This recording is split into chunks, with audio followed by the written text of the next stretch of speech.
Halo, salam sejahtera untuk kita semua.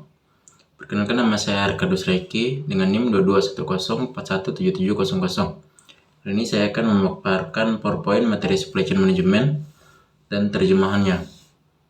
Saya dari kelas M3 dengan makul Supply Chain Management dengan dosen pengampu Pak Adi Mursalin SMM.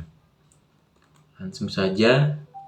Pertama, Supply Chain Management atau manajemen rantai pasokan adalah proses penting yang memastikan aliran barang, jasa, dan informasi yang efisien dari pemasok ke konsumen akhir.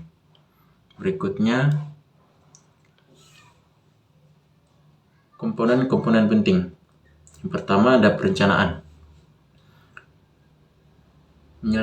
Menyelaraskan tujuan bisnis secara strategis dengan aktivitas rantai pasokan untuk mengoptimalkan sumber daya dan memenuhi permintaan pelanggan. Kedua, pengadaan. Mengidentifikasi dan memilih pemasok, menegosiasikan kontrak, dan mengelola hubungan untuk memastikan pengadaan yang tepat waktu dan hemat biaya. Ketiga, produksi. Mengelola proses manufaktur, memastikan penggunaan sumber daya yang efisien untuk memenuhi target produksi dan standar kuantitas. Nomor 4, ada logistik. Mengkoordinasikan pergerakan barang, transportasi, pergudangan, dan distribusi untuk mengirimkan produk ke pelanggan. Berikutnya, pentingnya dalam bisnis. Yang pertama, efisiensi. Mengoptimalkan rantai pasokan, proses mengurangi biaya dan menghilangkan pemborosan sehingga meningkatkan efisiensi operasional secara keseluruhan. Nomor 2, kepuasan pelanggan. Pengiriman yang tepat waktu, ketersediaan produk dan layanan pelanggan yang responsif berkontribusi terhadap tingkat kepuasan yang lebih tinggi. Nomor 3, keunggulan kompetitif. Rantai pasokan yang efektif memungkinkan bisnis memperoleh keunggulan kompetitif dengan merespon perubahan pasar dan permintaan pelanggan secara cepat. Berikutnya, ada tantangan. Pertama, fasibilitas rantai pasokan. Kurangnya fasibilitas real time menghambat pengambilan keputusan yang meningkatkan risiko gangguan.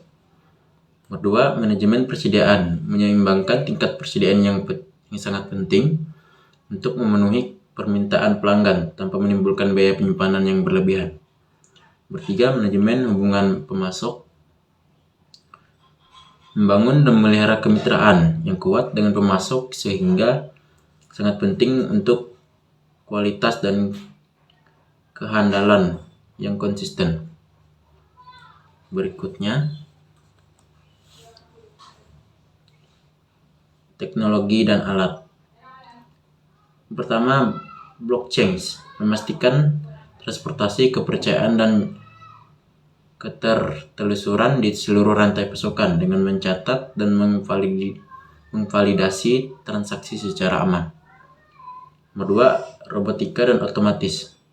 Mengoptimalkan tugas yang berulang, meningkatkan efisiensi di gudang dan fasilitas manufaktur. Nomor 3, menganalisis tindak lanjut.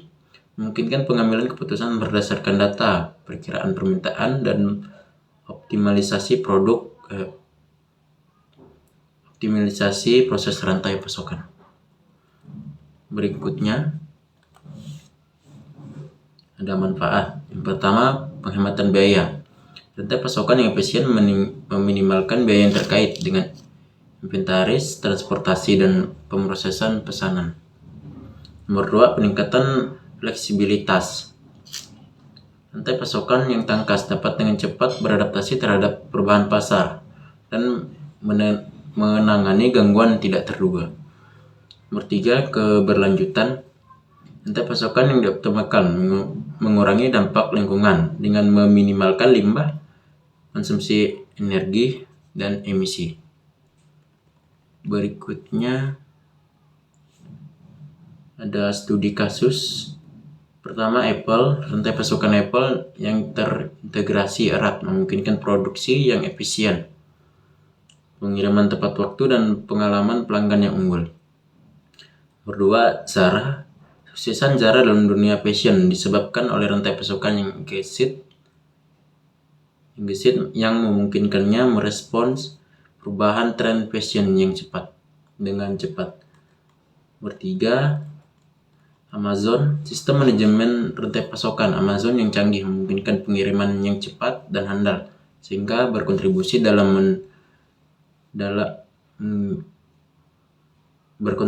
pada dominasinya dalam e-commerce. Nomor 4, Walmart.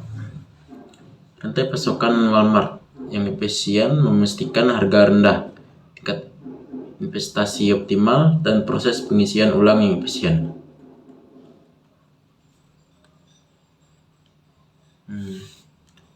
Mungkin sekian pemaparan PowerPoint materi supply chain management dari saya dan terjemahannya.